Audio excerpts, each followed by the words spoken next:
The WNBA is absolutely losing their minds right now.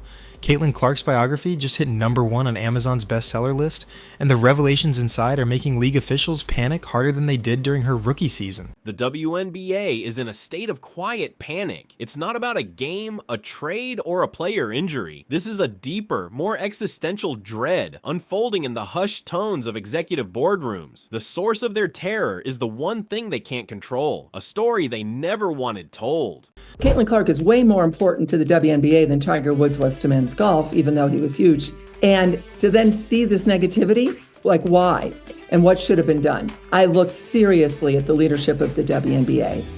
And how could you not be prepared for this moment? You've seen it happening in the Big Ten. You've seen it in Iowa. You see these TV ratings. The league's greatest asset, Caitlin Clark, is now at the center of a storm they created, and a #1 best-selling book is pulling back the curtain on the whole disastrous affair, revealing a level of incompetence that is simply breathtaking.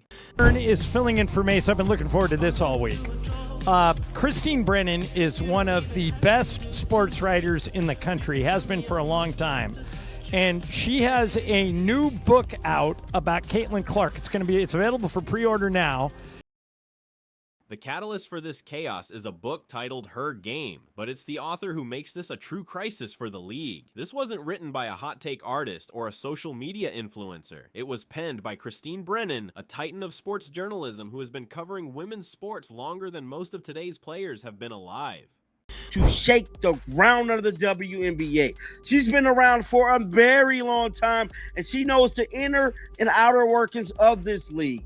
Christine Brennan let it be known in multiple interviews that the WNBA was not ready for a superstar like Caitlin Clark. Brennan's credibility is the WNBA's worst nightmare. Her decades of experience and deep connections mean her words carry immense weight. This transforms her book from a simple critique into a devastating indictment because she knows exactly where all the bodies are buried. Declared for the 2024 WNBA draft, USA Today sports columnist Christine Brennan made a phone call to a top official in the WNBA.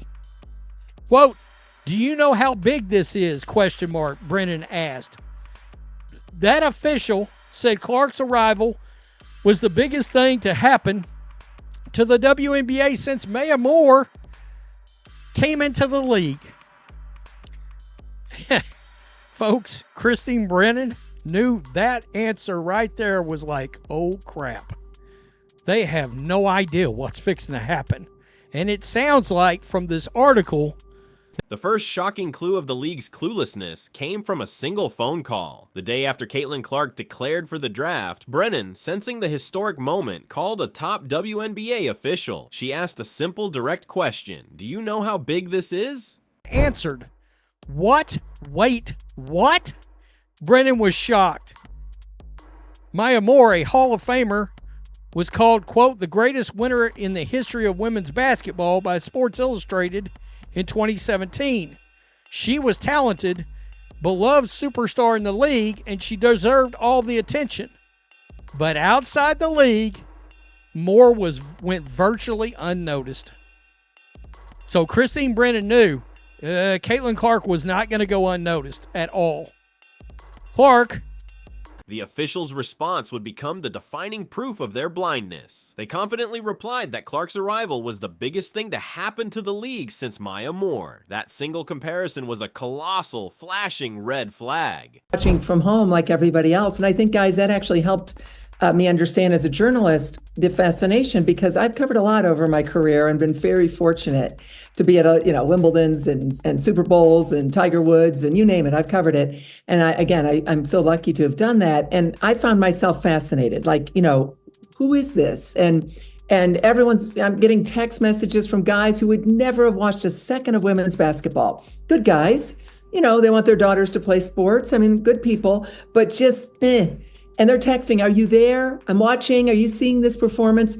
And that told me something that I actually was very helpful to be at home watching it versus being on press row, talking to a bunch of other journalists, that like, okay, there's something going on in the country here.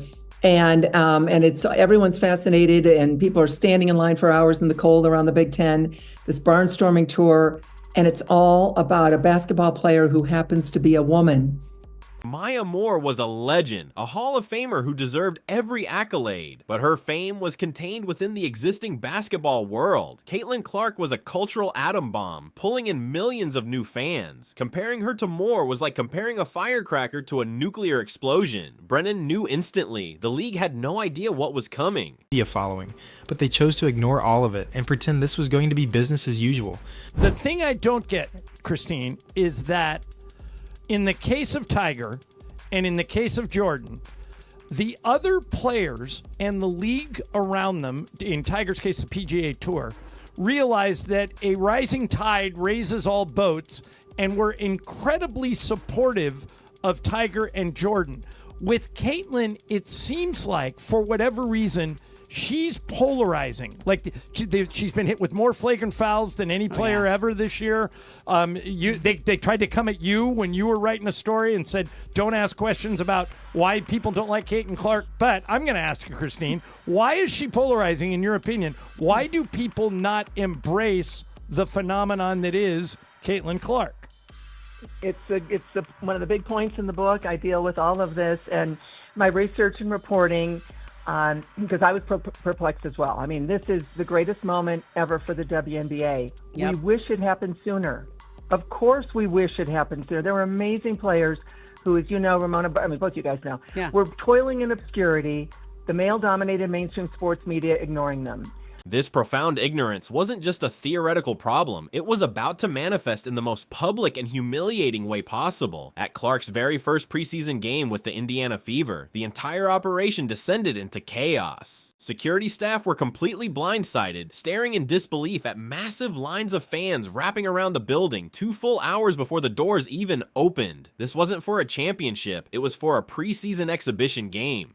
The surrounding parking garages were gridlocked, jammed to a level the staff had only ever witnessed for major Pacers playoff games, not the Fever. Over 14,000 people flooded the arena, and the venue was simply not prepared for the onslaught. What makes this failure so infuriating is that it was entirely preventable. The league had months to prepare. They had access to all the data from Clark's record-shattering college career, which clearly showed the massive crowd she drew. This wasn't just poor planning, it was willful ignorance.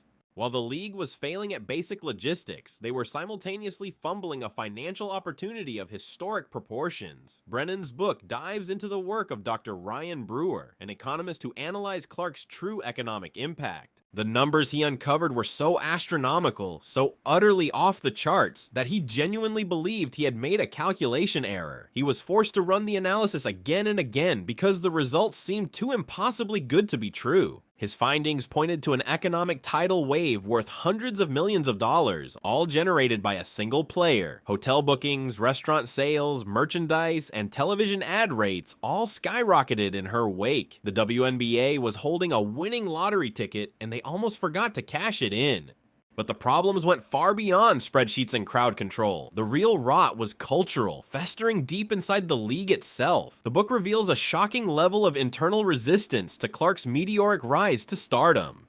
Brennan brings in sociologist Harry Edwards, who points out a catastrophic leadership failure. The league should have held seminars to prepare its existing players for the Clark effect, explaining how her rising tide would lift all boats, leading to bigger contracts and better opportunities for everyone. Instead, the league did nothing. They threw Clark into a lion's den, into a locker room culture that had been conditioned to see her not as an asset, but as a threat. Many players viewed her popularity as a zero-sum game, where her spotlight meant darkness for them. This professional jealousy was a symptom of a much deeper, more sensitive issue that the league chose to ignore. Clark brought with her a new audience, a massive mainstream fan base that was older, whiter, and more politically diverse than the league's established demographic. This created an immediate and volatile culture clash. Instead of anticipating this friction and building a bridge to unite new and old fans, the league's leadership buried their heads in the sand, hoping the problem would just disappear. It didn't. Instead, they allowed the narrative to be hijacked by division and resentment. This played out with ugly physicality on the court and bitter, passive-aggressive comments off the court. It was another leadership failure, turning a moment of unprecedented growth into one of public conflict. This cascade of errors is now threatening the league's future. The book exposes how the marketing department had no comprehensive strategy to capitalize on Clark's popularity. They had no understanding of her demographic appeal and no plan to sustain her momentum.